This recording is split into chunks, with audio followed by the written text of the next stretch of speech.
Hello and welcome back to Space Engineers. My name is Rabenschild. Today I have updates, things, and a lot of community stuff for you because, oh man, the 500th episode, and I'm doing it again, episode 500. I can't do this 500th episode. I'm not able to do that. The episode 500 was remarkably, the people. Man, so many comments. It was really, really nice. Thanks for all the congrats I got. That was really, really nice of you. I will try to answer some in this video. And yeah, then go and answer others. Others by hand, by typing.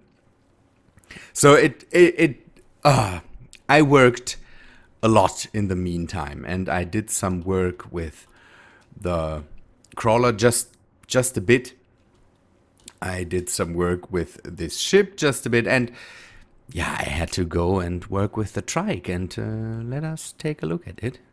There it stands. By the way, this thing here, this screws me over and over again, and I don't know why. You will see when I go closer to the trike that something with this isn't right.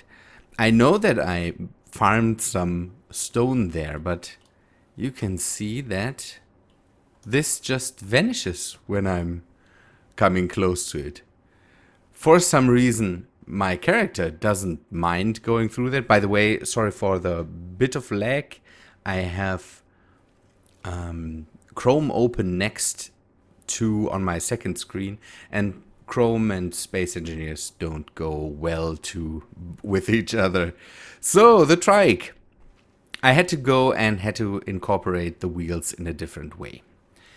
The claw thing looks nice, and I got comments about that. I should go with let me see where it is. Where it is. Now I'm missing it. It must be farther up, but I can't scroll at the moment. Orc Sniper, Wolfing. One of you commented it would be nice to see the configuration it had before. The configuration is just not possible. So with the claws, the physics engine just doesn't recognize where the wheels are, and then they explode. So I have to go with the open wheels, but I hope that this looks nice also. I brought them back a bit. And made them the big wheels again.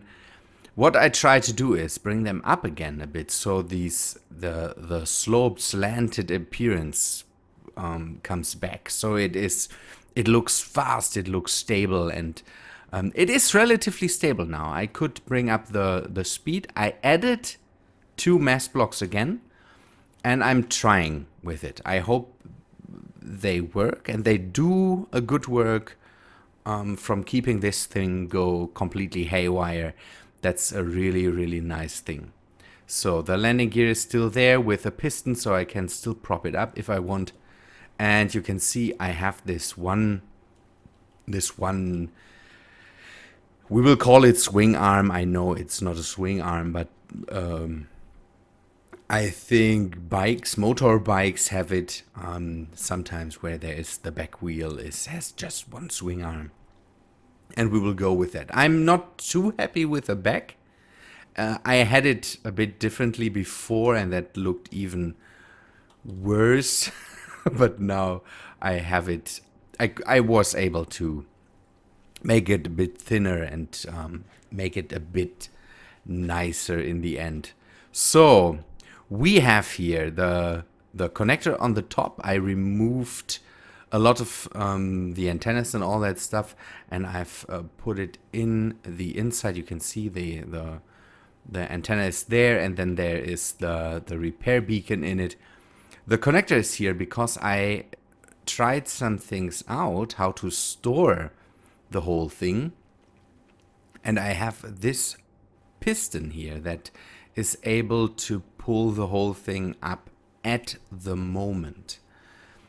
One thing I didn't test is if I lower the whole thing and how how we are able to store the thing, the crab trike, or the however we want to call it, when the thing stands on its own wheels. I will have to test that. I know that I can drive in between the wheels.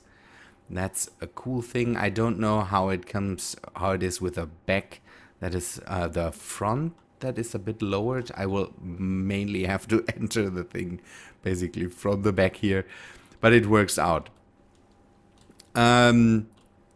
People were happy to see a double cockpit. Let me go and see if I can find the comment. Why do I have the comments open when I can't even find that?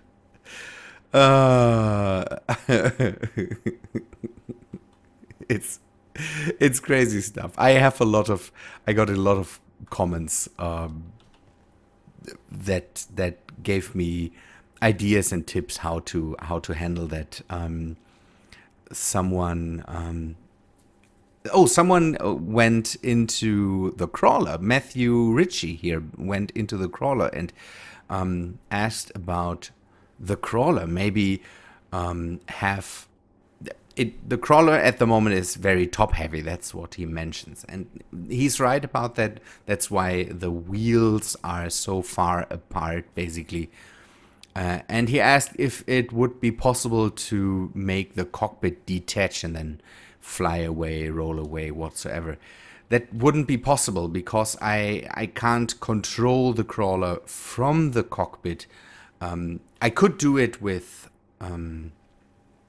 remotes, but I want to be able to have the crawler completely there, to be able to steer it from the front, have the miner on the front, and then be able to drive up to my mining, the vein of stuff I want to mine, and then be able to to mine with it and all that stuff. So this thing will be complete. That's why I have the extra car, to be able to detach that from the crawler, then drive to where, don't know, somewhere in the vicinity. And the other thing is the Atmoscout, to be able to fly up or fly around if I need that. The Atmoscout will be overhauled a bit because now I can change the thrusters on the back and all that stuff.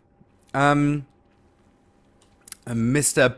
Penhartley, I hope that's the right thing, asked if I build a Batmobile. Yes, you can see this. It looks a bit Batmobile-y. Yeah, and I stated that already, that the Batmobile might be one of the inspirations also. Alex Oi said, yeah, that's right. Cosimo Fayeta, I hope I said that right, said that it's nice to have two cockpits, maybe incorporate a turret on the back. A turret would be, even in a small form, really, really big. So a turret might not get incorporated. That might be too big, and at the moment I have the connector here, so a turret would even sit farther back. A turret would be nice, but at the moment I think it's too big to really happen. Lack Place says he would like to see my comm system in action.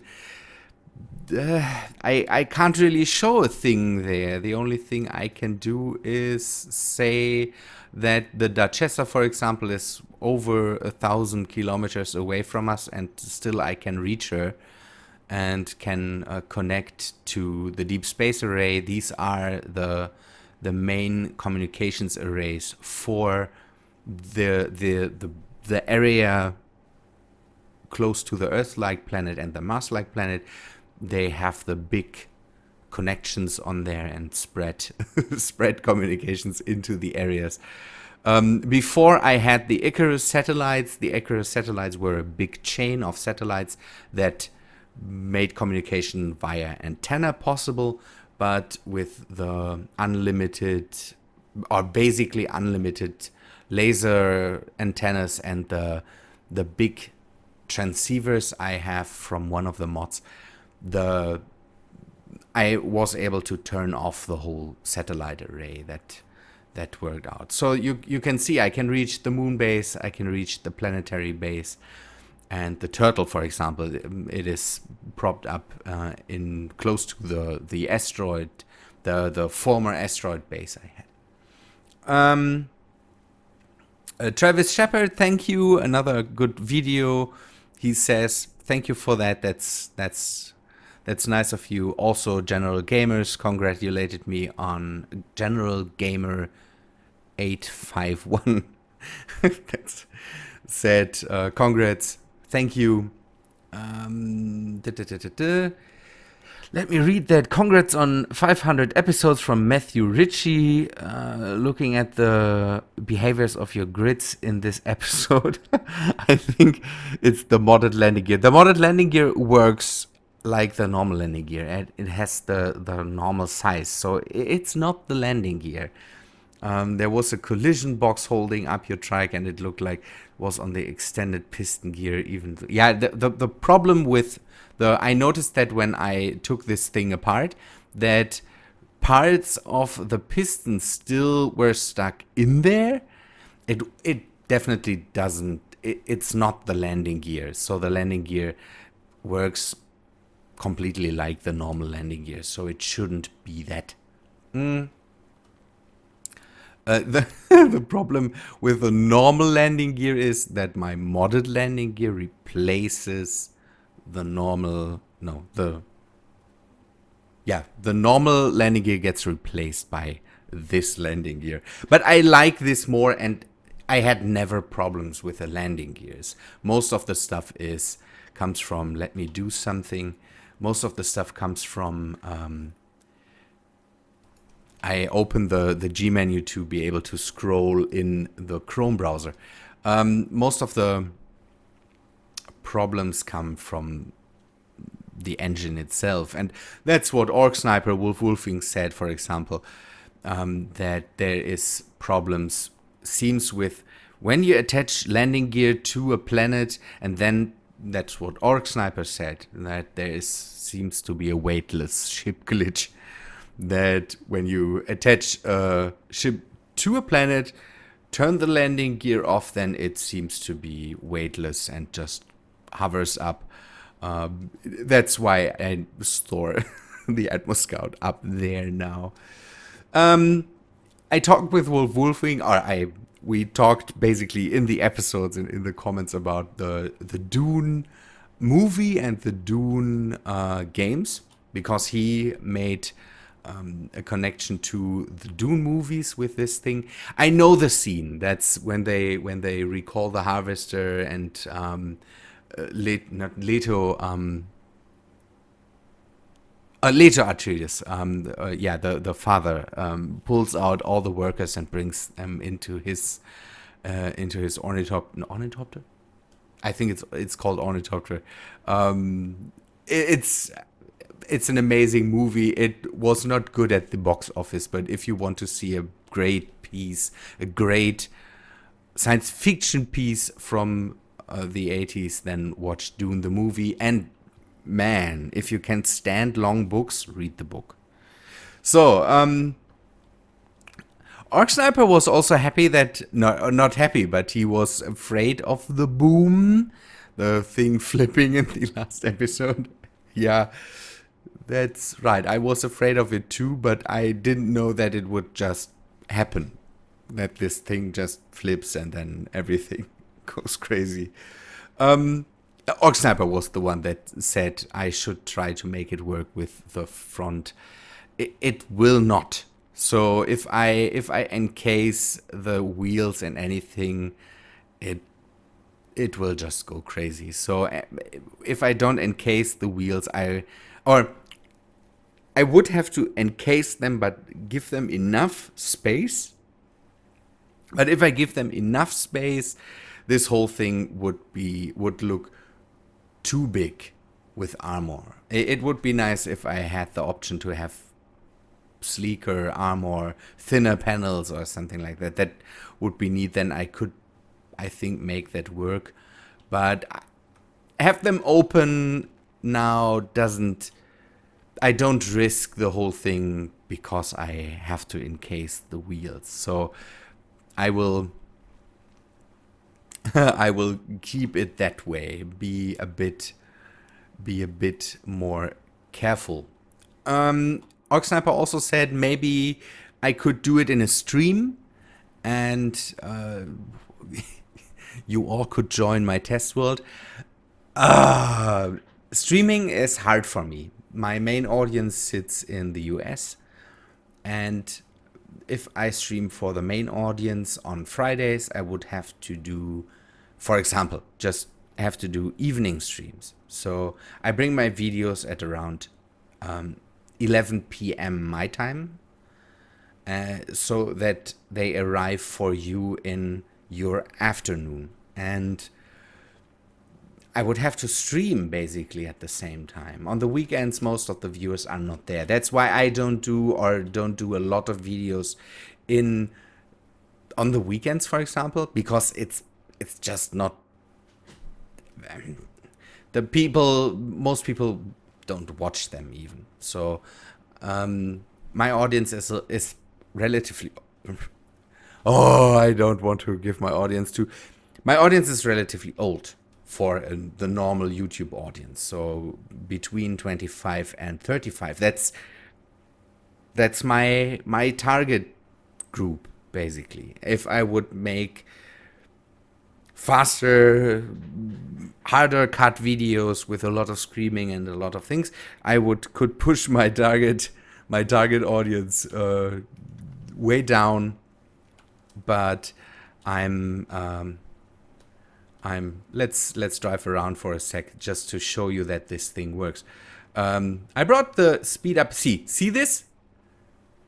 So there is nothing for me as my character, but the car sees something there. So I don't know what's up with that. This might be a glitch in the rendering engine or something like that. But it makes life a bit harder for me because I can't see it, and the car reacts to it like crazy. So back to the streaming thing. One thing I learned is the spacebar for some reason does something now. I didn't know that you could break the whole thing with the spacebar. That's a good thing because then I can break it, then drive backwards, brake, drive forward again, because I have problems with steering it when I drive backward. Sometimes it won't go back to the forward driving and all that stuff. So that makes it hard for me to stream in the evenings. I'm getting tired. I want to do other stuff, and I will have to find a way to stream. Streaming seems to be a good way to grow audience and to really contact your audience. But again, it's hard for me to be at least a bit entertaining in the evenings. That's why recording with other people from the US when they only have time in their afternoon is hard for me, because then I have to try to be not tired or something like that, and that makes this whole thing really crazy. I would like to stream, and I definitely will have to find the time to stream, a good time to stream. Maybe you can help me with that and give me answers on that. Don't know. That's most of the comments, and I will. Yeah, I'm grateful for a lot of comments. That's a really, really nice thing. A good amount of tips, and thanks for all the congrats. Really, really cool people. Thanks for that. I will cut the episode short here, just as a response. It is not short. Just as a response for you, that I really say I can say that I'm really starting. That sounds dumb, but I'm really starting to care for my audience because my audience gets bigger and bigger, and I sound like I have thousands of subscribers, but the people that watch get more and more, and I want to really keep in contact with my audience, and I can mostly only do it with the comments, and I'm really grateful for what's happening at the moment. My channel is not fast, but it is growing, and it brings for me it's like a hunt. It brings the having life on my channel, having something happening on my channel really brings back good feelings for me, where I don't know, 1.5 years ago, I was stuck with a certain amount of people and there was no growth, mostly decline. And now the game I love, the game I like the most, gets attention, and I'm happy for that. So thank you for all the comments. Thank you for the likes. Thank you for the views. That's amazing. That really, really helps me out. People, I will end it here. We will go into more technical play on Wednesday and Friday. We will take a look at the lifting mechanism. We will have to work with that a bit more. And then we also go into maybe creating a way to get up to that thing without having to use the jetpack. I will need ideas for that. I will try to use my own, but maybe we can work on that together. Good, people. Thanks for watching. I hope to see you on Wednesday, and see ya then.